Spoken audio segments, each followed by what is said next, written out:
even when they were only 70, they had the seed of the structure. They had it. Now, we don't have that in typical churches. In typical churches, if there's 70 people, there really is only one voice. There's only one pulpit. There's only one person doing everything. Not so with Israel. The structure of the congregation did not change with growth. God's structure was clearly implied even when Israel was only a family. The elements of the structure were only expanded as time and growth necessitated. The structure was not changed, it was only expanded. As the father of each new layer of the structure, each new generation died, a new leader was chosen as the head or chief over that level or that generation of the tribe. Each of the 12 tribes had a prince over it. Numbers 1:44. Now, I'm taking a lot of time with this. You've got to see this. I will say this again later, but I'm going to say this to you now.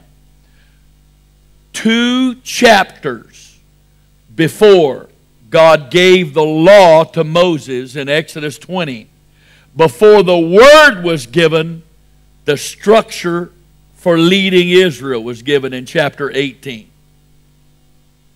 Just like Constantine took away the apostolic structure with his cathedral edict in 315 AD before he took away the message, the word, with the doctrine of the Trinity in 325 AD, God gave the structure for leading the church before he gave the law by which the church would be governed. He not only provided the structure before the Spirit of life came, he provided the structure before he gave the word that would cause it to have life and that would govern it. If that's the case, how in the world does the average Pentecostal church give so little attention to structure? How? Let's look at E. The specifics of the family structure of the body, Israel. One nation, 12 tribes, each with numerous families. Each family contained multiple households. Each household with men who were fathers of a nuclear family. You see the different levels of the structure.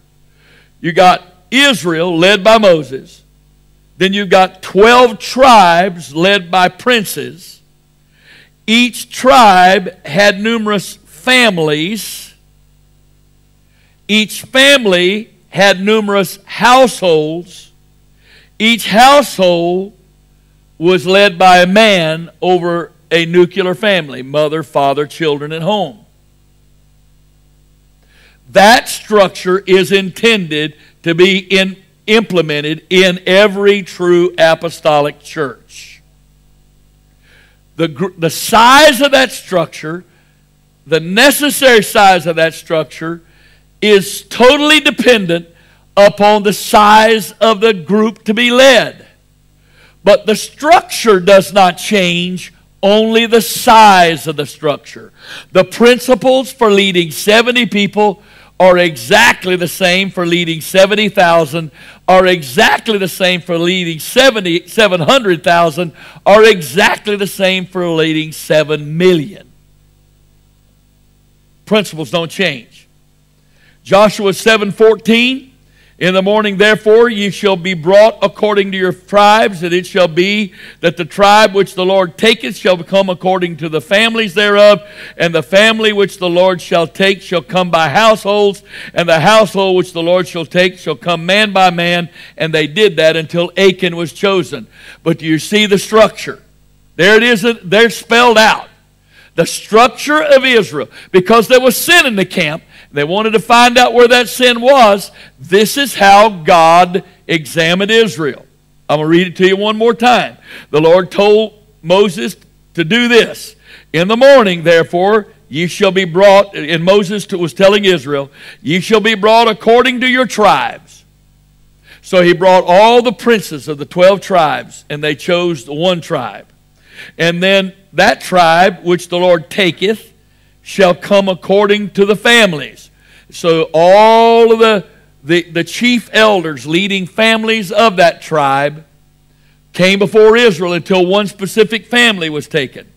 And then each family, and then the family which the Lord taketh shall come by households.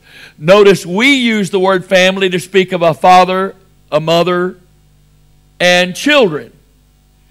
In this case, the Lord called families those households that were related.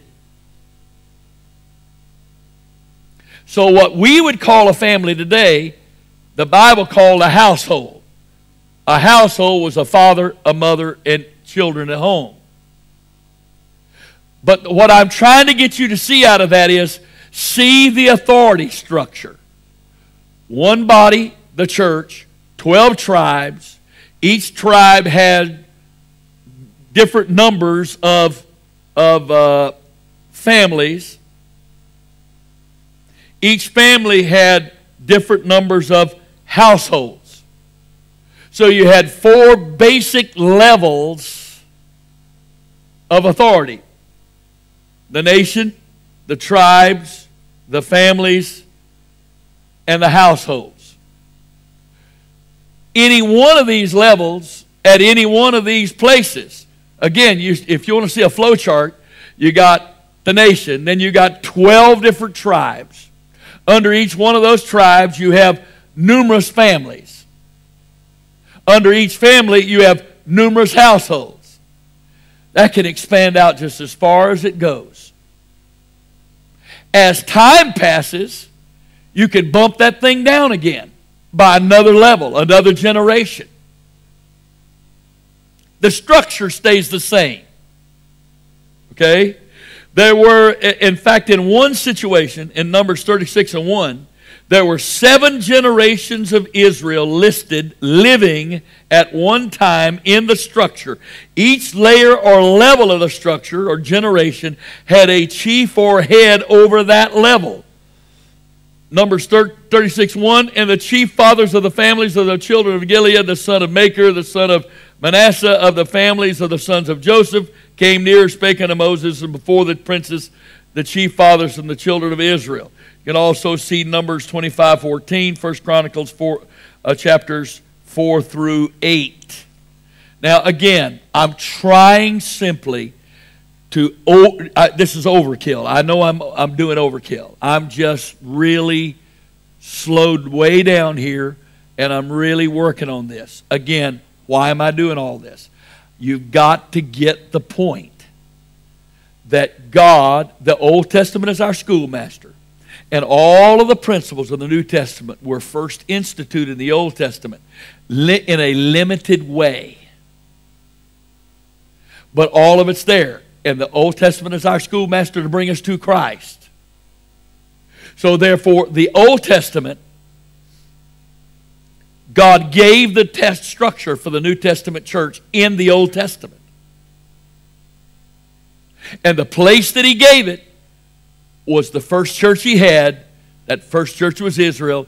And He did it in the extreme with a church from the first moment with a church of in excess of 4 million people, if you count the tribe of Levi. Okay. Look at the different definitions of leaders that was used in here. First, you have there were princes of the tribes of Israel. Properly, a prince was an exalted one, a king or a sheik. Brown Driver and Briggs says it's one lifted up, a chief, a prince, a captain, a leader. Then under that next level down, the families were led by chiefs. And it's a different Hebrew word. And Strong says it means the head as most easily shaken, whether literal or figurative, many applications of place, time, and rank. Brown Driver Briggs says the word chief means the head, the top, the summit, the upper part, the chief, the total, the sum, the height, the front, the beginning, the chief. In the head, used of man, a city, a nation, a place, a family, a priest. The head, the front, the beginning, the chief, the choicest, the best. The head, a division, a company, a band. In other words, this was the guy over a family. He had authority